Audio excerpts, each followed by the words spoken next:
baking time has come. We're gonna do the round bowl first. Here. So a couple things that you need to put this freestanding loaf into the oven. You're gonna need your rice flour again.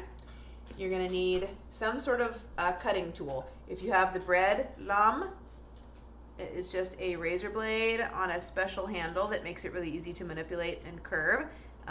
If you have like even a plain old box knife, it just needs to be clean, obviously. That would work. If you don't have either, a serrated knife will work. Look at that doozy. Serrated edge. It doesn't make a very pretty cut, but the important thing is that you actually will make a cut. You have to cut the surface or the bread will rip in weird spots and it won't be neat. So the other thing you need is a way to get the bread onto the counter so you can work with it and do the cuts, and then onto the hot surface. So what we use for that, if you don't have a bread peel, you can use a wooden cutting board, or this is a box. This is a cardboard box that I folded in half, cardboard box piece that I folded in half so it would be stiff. That's actually what I use all the time, just the cardboard box. So here we go.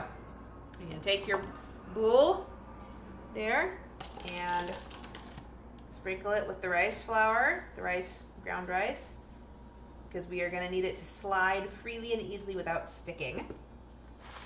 And then I'm going to flour this edge over here. Okay, now once we dump the dough out of the bowl, we have to work quickly. So what I'm going to do is I'm going to dump it out and peel off the cloth, and then I'm just going to cut a nice X across it. You want your cuts to be fairly deep, like 1/2 inch. You're not just barely cutting the surface, you're actually making a cut down through. I'm going to go ahead and get out the hot cast iron that I've put in. And it'll be sitting here ready to go. Be very careful getting it out. Obviously it's 500 degrees and these upside down cast irons are heavy. You can see it's smoking. So we're gonna move off our lid. Okay, ready? See how smoky that is? I don't know if you can see it in the video or not. All right, we don't want that to cool off. So here we go. We're gonna turn over our, do this for the video. Bloop. Take off the bowl. If you floured it well enough, it won't stick. There we are. I'm gonna cut across it.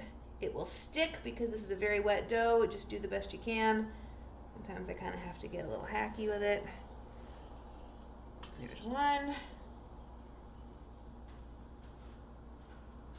Sometimes I go over each one a couple times to get it deep enough.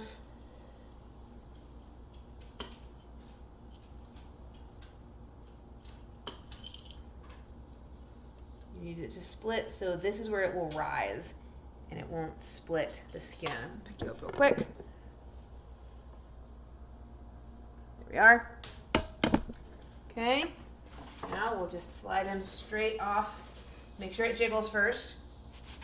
Isn't gonna stick anywhere. And then slide them straight off into the pan. Don't forget your pot holders, you'll be really sad. Lid back on. Move, Flicka. Back in we go.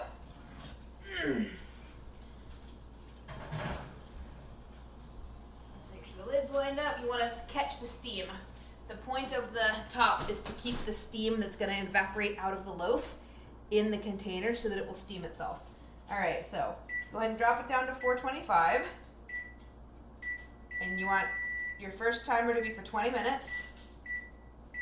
And that's how long it will take for the bread to steam out its initial moisture and to rise inside the little mini oven that we've made.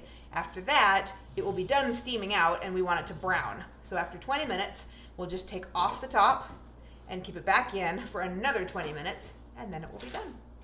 We'll come back when we remove the lid, I guess.